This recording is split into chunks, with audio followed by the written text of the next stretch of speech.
નમસ્તે દર્શક મિત્રો, મારું ભાવેણા ચેનલમાં આપનું હાર્દિક સ્વાગત છે। હનુમાન જયંતીના પાવન પર્વ નિમિત્તે સુરત શહેરમાં ઠેર ઠેર હનુમાન જયંતીની ઉજવણી થઈ રહી છે। ત્યારે સારોલી સાંઈબાબા મંદિરે પાટોત્સવ તેમજ હનુમાન જયંતીની બેવડી ઉજવણી કરાઈ, જેમાં સવારથી જ મંદિરમાં વિશેષ હોમ યજ્ઞ તેમજ આરતીનું આયોજન કરાયું હતું। સાથે અહીં બ્લડ ડોનેશન કેમ્પનું પણ આયોજન થયું, જેમાં 100 ઉપરાંત બ્લડ એકત્રિત કરાયું હતું। મુકેશભાઈ પટેલ મારું નામ છે। હાલમાં મારા વાઈફ સરપંચના પદ પર છે, ખૂબ સારી સેવા કરે છે। આજે બાબાની 23મી સાલગીરા નિમિત્તે અમારા આંગણે પિતાશ્રી વૃદ્ધાશ્રમ દ્વારા સરસ બ્લડ ડોનેટ કેમ્પનું આયોજન કરવામાં આવ્યું છે। એ બદલ અમે સરોલી ગામ પરિવાર એમનું વેલકમ કરીને સ્વાગત કરીએ છીએ। ખૂબ જ સરસ આયોજન કર્યું છે।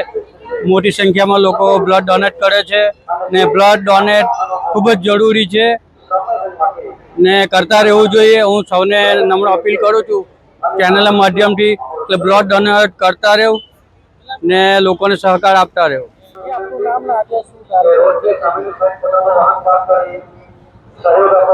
મારું નામ કિન્નરી ચોખાવાલા છે। અમે પિતાશ્રી વૃદ્ધાશ્રમ ચલાવીએ છીએ, એક નાનું સરખું આ મારી યંગ ટીમ છે, જેના સાથ સહકારથી અમે એક આજે નાનું સરખું વૃદ્ધાશ્રમ ચાલુ કરી શક્યા છે। એમાં અત્યારે અમારી પાસે 12 જેટલા દાદા દાદી રહે છે।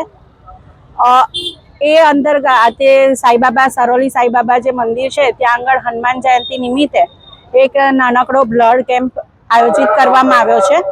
તેમાં અત્યાર સુધીને 15 જેવા દાનવીરોએ બ્લડ ડોનેશન કરીને એક સારા નાગરિકનું ઉદાહરણ પૂરું પાડ્યું છે કે જ્યારે આપણને બ્લડની તંગી વર્તાય છે ને ત્યારે ખબર પડે છે કે બ્લડ ડોનેશન શું વસ્તુ છે, જે આજે અમે આ નાનકડા પ્લેટફોર્મ પરથી લોકો સુધી માહિતી મોકલી છે।